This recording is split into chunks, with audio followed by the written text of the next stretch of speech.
Je parle à cœur ouvert. Si mes mots te donnent des frissons, excuse le courant d'air. En 2019, j'ai reçu l'appel, celui d'être chantre de l'Éternel. En 2020, j'ai sorti mon premier EP. Je suis dans le monde, pas de ce monde, je suis d'en haut, pas d'en bas, étranger, passager, voyageur, je suis pas explorateur. Ensuite, difficulté après difficulté. J'ai oublié l'appel et j'ai abandonné la musique. Mes péchés ont rendu ma vie amère, mais ta miséricorde est plus grande que l'amour d'une mère. En 2023, j'ai eu un rappel sur mon appel.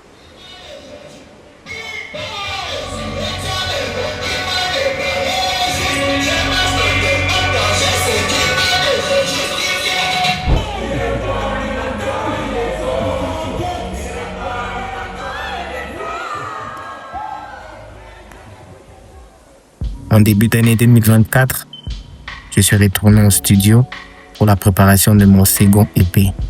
Et la première fois, les choses se sont concrétisées enfin. Le 8 juin 2024, Moïse Mbie faisait son concert à Lubumbashi, au stade de la Kenya. Et j'étais programmé comme guest pour ce grand concert. Mais quelques temps avant ce concert, je suis tombé malade. Malgré, j'ai repoussé mes limites. Et les jours du concert, j'étais là pour monter sur scène. Mais ensuite, à cause d'un problème technique, le concert a commencé tard et j'ai dû être déprogrammé. Le 4 avril 2026, j'ai eu l'audace d'organiser mon premier concert au Musée national de Lubumbashi.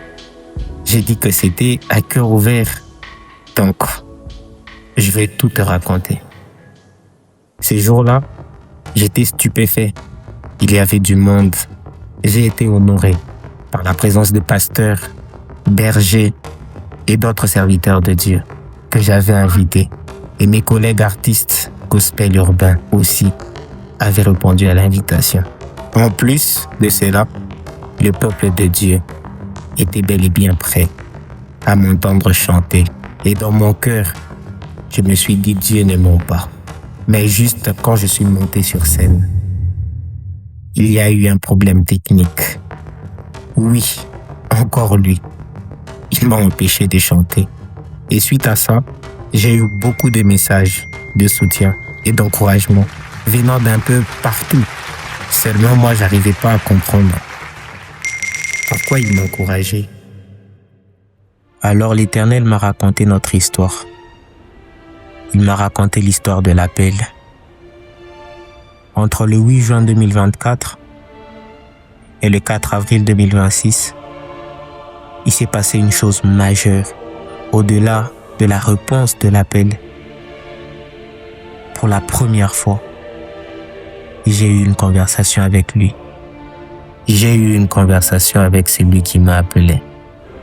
Et depuis, la vision s'est éclairée. Il m'a dit, chez moi, il n'y a pas d'échec. Il n'y a que de nouveaux cours. Et vous?